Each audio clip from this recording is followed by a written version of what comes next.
سلام كما يكنيكم زخبركم من زخبركن تخاتلت مدب حرشانا نماعل نايلوم مدبنا امكل خالان بطا مدر بدا زتكورو خينو اتعاوت او دابن تساتافندتنيو بزبل ارستي تداليلو ادالاون قرابن قبر املاخ ارغاي كسافت صامي مدبنا مسانا خصنحو ادميناي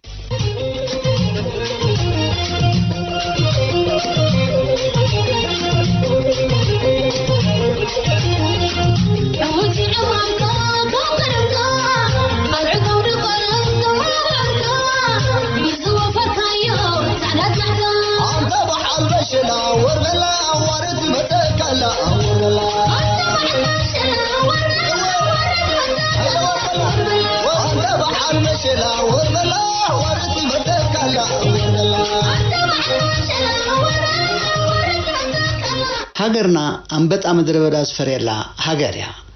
أنبت أمدر بدا دما زرع خايو زحدق نسبن تريتن نتميت زكالة حدقنيا ساقامي بالعي عب حسان حوس حسان زركب كبابيتات هاجرنا أنبت أخ فرايلو زخيلو كوانتخوني اتقند أنبت أز فرايلو بوتاقن قماقم كيح بحريو شاوكا هاجرنا أنبت أز فرايلا بوتان تخونت منجستي بقندو منسرح الرشا ممحدارات حيتات مكلخالن هزبن بزلوون وهدتن تساتافنتن عشان كايدو بأنبت أخن تقع ورنبت أخاب زين سمع أمتات حاليفي يتتبالي مقنان أيكونن كاب كلتشحن أسرت تشعتن كساب كلتشحن أسرانجن مقيار كلمات تنقو بتحدي أمونغو هاجرات زلو زيرو قنتن كال انت دميرو بفلاي أهجور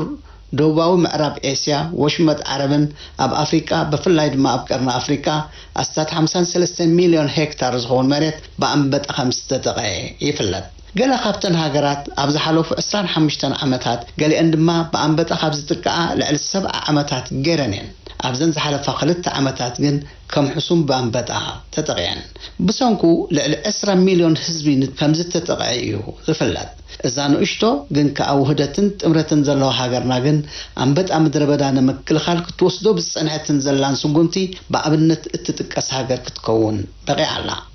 هاجرنا أمكل خالان بتا التخطلو استراتيجي نأنبتا قد من فر مجمارو مقتالي إذين مقبار كاورح شمونت حساب لكاتيت كينو انزلو أوارح دهساس سكايد أنبت زرخوة اللوبوتاتات بيو بي اس تمزقب ترقاقامي خلالان دهساسن تكايد مزركب لما كي تسأت قتل تعاوت أو دابن تساتف النتنيو زبلناون بزيو أنبت أجن بدوب زعجت سلازي كونه نتناتكا أنت تقاز أزركا كاب غربا بتهاجرات سلاز مزكا أورها أسرته بغربة تهاجرات بيلو نهاجرنا أتيو نسخنا تازي مبجسين بمقبار نحلف حرشة زوا سمينا وأي بحري نحلفتون أسان زباتات باز أنقل علن الزراري بنالنا أنبت أمدر بدا مسكونة زنابيو زبجس أو نقول زواجل علو أنبت أخمس ترائد ما تجلسوا كرمتي سمينا وأي بحري كورح أسرت زجمر كوانتوني كرمتي دونجيرلو اتسترائي أنبت نايوشت ناديو نايدقي بخمي كغتفلتو خيلكم زول حتو نحلاف حرشان الزباقل علو نعطو يوسف حسين توكيسنايو بذهابنا مبرهي مدبنا كنفلم لجزء كرامات بمخانو أبزي جزء زهجي كابورحي عسرت جميرو جزء كرامات مخانو جزء زحلي مخانو ماي أبي يقدم زي قدس ماي كهرمي خا تثبيت يقبر سلزي بقو مسرت كا ماي أفتن وزوبا مجمر يزهر ملو خبابتات دار كبابي بويا عدايتو بدا ويسموتي زبال كبابتات بويو ماي زهرمي لك لتعسر تحاتي ورح عسر تغلتشعن عسران حادم هارمو سلزي صنحه بزيا حبريتا أسنحنا مالتيو ስለዚህ ኩሉ ግዜቲ ማይ መስሐረመ እስስግሪዶብ አንበጣኻ ብኡመተን ትምረት ልምትሓለ መስሐዘ ክምጽ ሙኻኑ ተጽቢት ሒዝካ ስለተጸንሕ ካብ ህዝቢኻ ሓበሬታ ምን ተኸተረክብ ንህዝቢ ሓበሬታ ህምናይና ንጸንሕ ዝኾነ ይውሓድ ይብዛሕ አንበጣ እንተራእዩ ሓበሬታኩም ሃቡና ኢና ንብል ስለዚህ ብኡ መሰረት ከዓ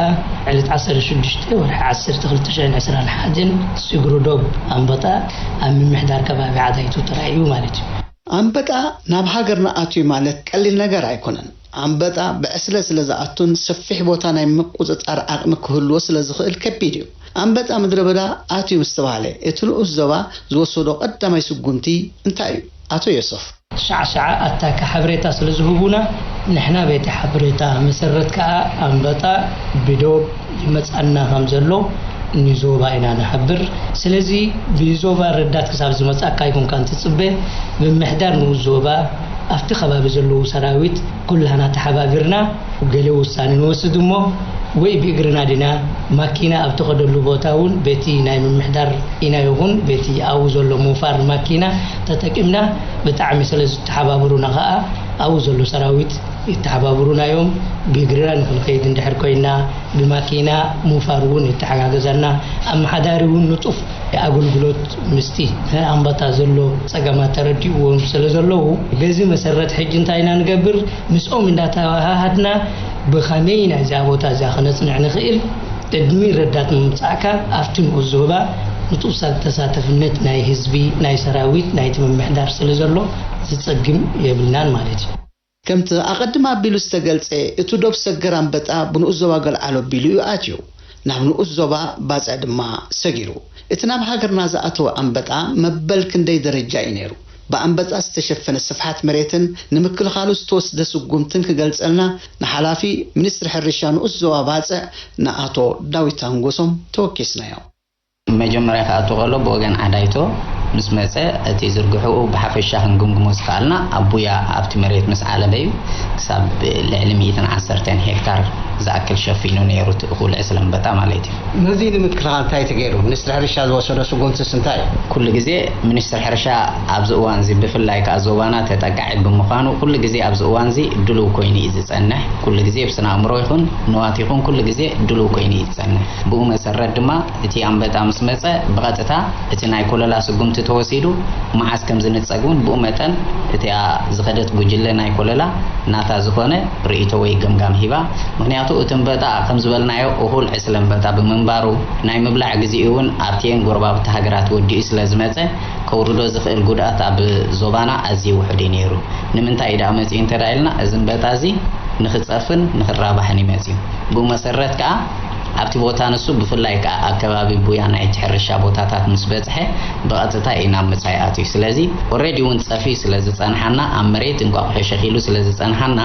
እቲ አንበጣ ንዕኡ መድሃኒት ምንጻግ ኣገዳስነት ኣይነበሮን ትሽዑ እዋን ምክንያቱ ደጋጊምካ ነቲ ቦታ ምብካል ስለ ዝኸውን ተመሊስካ ነቶም ንሱ ዝወለዶም ኩኩብታውን ንምምላሱ ስለ ዘይተርፍ ደጋጊምካ ነቲ ቦታ እንተዳ መድሃኒት ነጺካሉ ብኡ መጠን ብከላ ናይ ከባቢ ኣሎ ብኡ መጠን ብከላ ናይ እንስሳታት ኣሎ ናይ ሰባት ኣሎ ስለዚ ነዚ ንምክልኻል ኣብቲ መጀመርያ እታ ዝኸደት ጉጅለ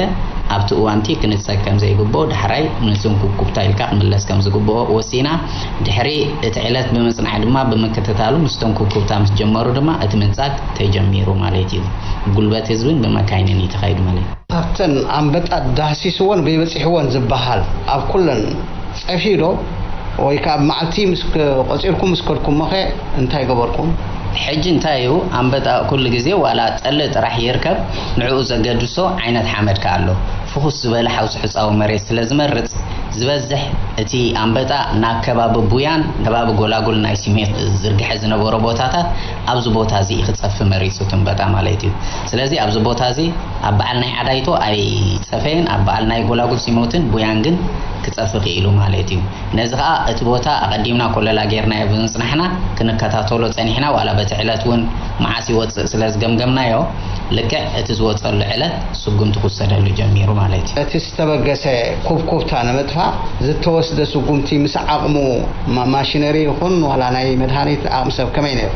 هو هجي اتي كوكوبتا كجمر كله مجمريا درجات አለው ቀዳማይ ደረጃ ሃላይ ሳልሳይ ራብዓይ ስጋብ 50 ደረጃ ኮኮብታ ይዝኸይድ እጂ ኣብ ቀዳማይ ደረጃን ከሎ በመካይን ክትነጽግ ተመራጽ ይኮነን ምክንያቱ ተቅሊሉ ሙሉ ስለዘይወጽእ ሎም እንድሕር ወጽዩ ጽባሕ ካልኣይ እንዳበለ እንዳወሰኸ ይዝወጽእ ማዓልታዊ ይዝወጽእ ስለዚ ከምታ ዝበልና ቀዳሚና መጀመሪያ እቲ ብከላናይት ከባቡን ስለዘሎ ነዚ ንምድሓን ምባል ብሙሉኦም ትጽበየ መካን ክትወጽእ ስለዚ ተን መካይን ድሕሪ ለኔን ጀሚረና መንጻት ዕለት 28 ወርሓት ማለት እዩ በሓፈሻ ግን ኣብቲ ከባቢ ሕርሻ ዝነበረ ኮኮብታ ከዓ ጉዳት መታንከ ይወርድ ኣብቲ ቅልቅል ዝበለሉ ወይ ክወጸሉ ዝጀመረ ብጉልበት ህዝቢ መንጻቅ ልክዕ ዕለት 6 ወር 11 ተጀሚሩ ማለት እዩ ካብዚ እዋን እዚ ኻ ተሳትፎ ናይ ትግልወት ህዝቢ ክሳብ ዕለት 19 ብቐጻሊ ክኸይድ ጸኒሑ ብመጠን ከዓ ኣስታት 150 ጉልበት ሰባት ክሳተፉ ኢሎም 4 ነጸግቲ መካይንን ሓንቲ ናይ ኮለላውን ኣብቲ ስራሕ ተሳቲፈን ማለት እዩ ውጽኢቱ ከመይ ረኺብኩሞ ኩሉ ግዜ ኣብ ስራሕ ዓመታዊ ተመክሮ ዝወሰድናሉን ስለዝኾና እንዳተዓወትናሉ ክንመጽእ ጸኒሕና ኢና እጁን ነትንበጣ ሙሉእ ተዓዊትናሉ ለና ማለት እዩ ናዚ ቦታ እዚ እንዳንበጣ እዩ ነፃይ ክትብሉ ትኽእሉ ነፃይ ናይልካ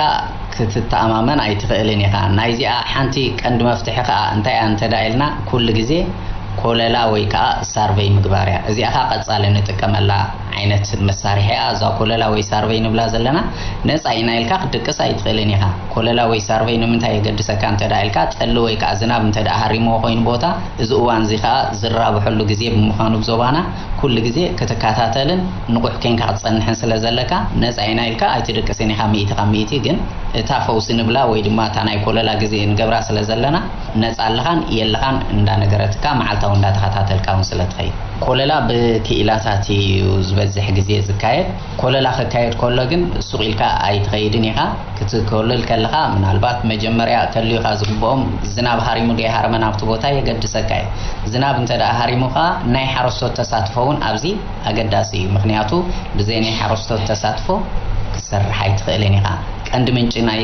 ሓበሬታ እሳቶም ስለዝኾኑ ነቲ ከባቢውን ብግቡእ ስለዝፈልጥዎ ስለዚ ተመክሮኻን ትምህርትኻን ሓዊስካ ምስቲ ተመክሮን ሓበሬታን ናይ ሓረስቶት ሓዊስካ ኢኻ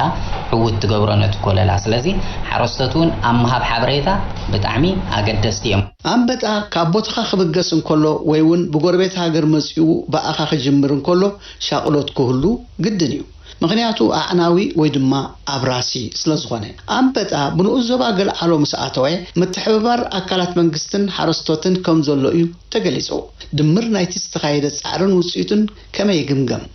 ሓላፊ ሚኒስትር ሕርሻ ንኡስ ዞባ ገልዓሎ ኣቶ يوسف حسين ልክዕዩ ኣንበጣ ኣብቲ ሩሑቕ ቦታታት እዩ ዝመጻካ ኣብቲ ፈለማ ቁሩብ ገሌ ሕልኽላኻት ገሌ ጸገማት ክጋጥመካ ይኽእል እዩ ኣብ መወዳእታ ግን ኣፍልጦ ናይቲ ህዝቢ ክብምባሉ ምትሕብባር ናይ ምምሕዳር ምዞባን ሰራዊትን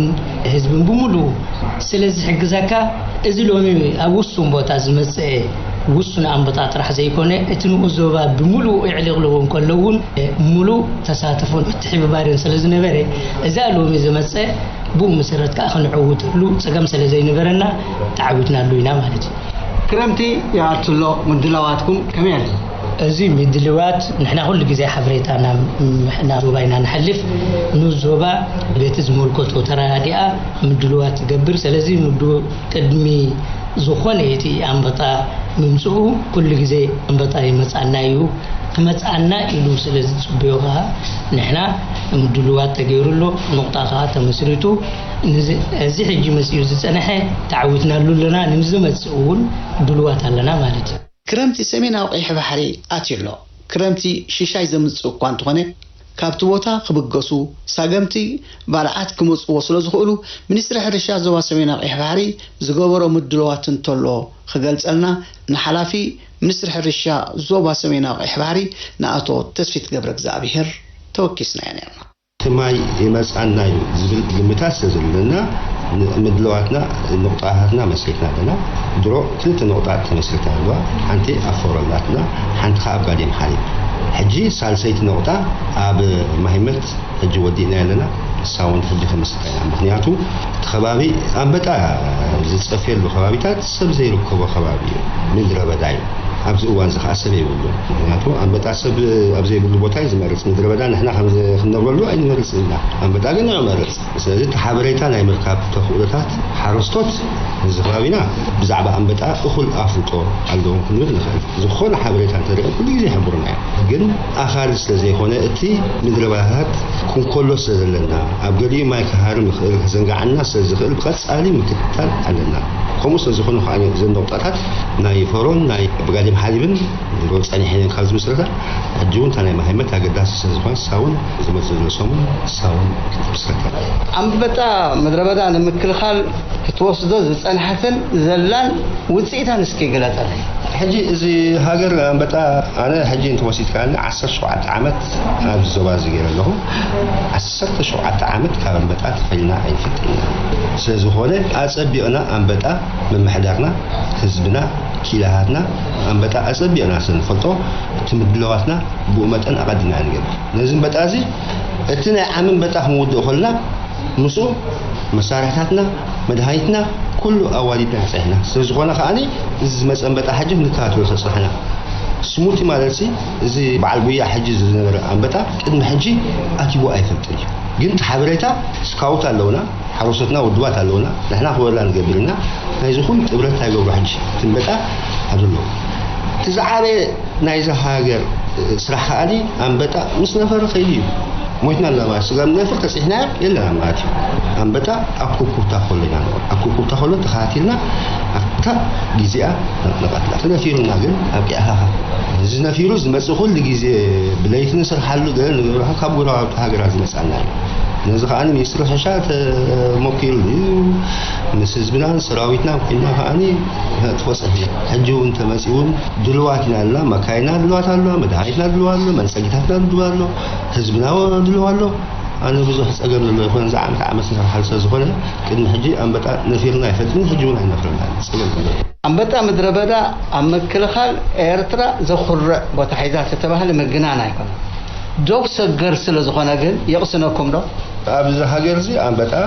مكل خالو كله قبل على خبر هاجر جميل خاسي سجاب عد جلو كله أفضل وصبوا أفضل نحن بزح سجمنا أم بتا خشجرنا نهلا نخلينا عندكم نخلينا وبنايم جينا أم بتا سجم يمنا نحن أبز هاجر نم بتا مسي بزمس ممزحته أم بتا أنا تلاقي هم حكم بحلفي أبز سلس عمد ممزحته خبيز زمس أناي أبورا أبز زمس أناي تناوشتنا سجم يقولون أبجزيان كاتولوس خنا ماتي نزيك عندي تعبس راح نزخاني أنتي تكاني تحبريتاي خللاي لو نتو سراغا ساعة بقول لك إذا قعدت أخذك مالك أخذ كل لك شلك بسكاوت هلونا بحزب لنا إذا كله جينا أبوه نسل نروح بدلنا أبوه نسل نصير حللنا تداينا صح نسلنا أنا جسد كده بتاع كسر هاجر يلا أم بتا منيستر حرشات راح بزقبرو مدلوات سعرن زعقت أيقونن تصادفه كله يحتتي مو نأوزغن عمل أختنتي لك هو نحجون كومينا سرعة هنا معناته حينتات ممكن خلنا حزبنا من محدارنا كيلاتنا إذن حوار سرعي أم بتا حد نبين وصرحوا الساخونة أبعوز بصحنا خاني نايزن كل زوجها نهاية متحبر إيه نابز كل زبصحنا تعوز أنا تحلف هذا الملأتي كم تقدمي أم بتا حد شايفه أنا زعله أنا بزح جسد كيف نقرأ يقولون جن حبريتها تهزبي كم قدمه هون تريونه يوم بتعمل زهلو زقت قفل نبتز من الكتب محداره نبتز من الكتب يسرح الشافون تحالف زيادة حزمي خالق أصلت إناينا نهر ناينا ودي ناينا أنا بزح سجن الله مثلاً حبريتها جن عندنا بتاع خلتهم حبريتها سوزخنا زديك حبريتها جن زي كم حاجة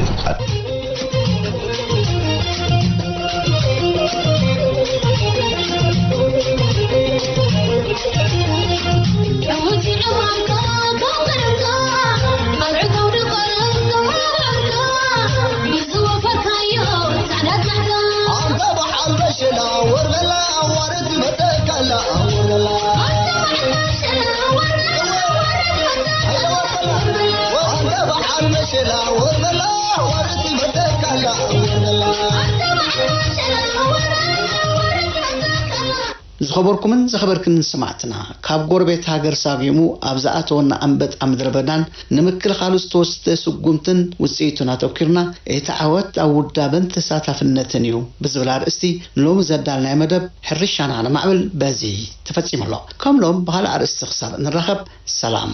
ንኩለና ምስ ድምፂ ሓፋሽ ኤርትራ ከም ትርከቡ ዝኸበርኩም ሰማዕትና ካብዚ ብምቕፃል እምበር መደብ ካዝባታትና ቀሪድናልኩም ዘለና ቅድሚ ግንፍትዋት ሰማዕትና ባንዴራ ዘርእስታ ናይ ድምፃዊት ሄለን መለስ ጣዕመ ዜማ ንጋብዘኩም ንሳና ፅንሑ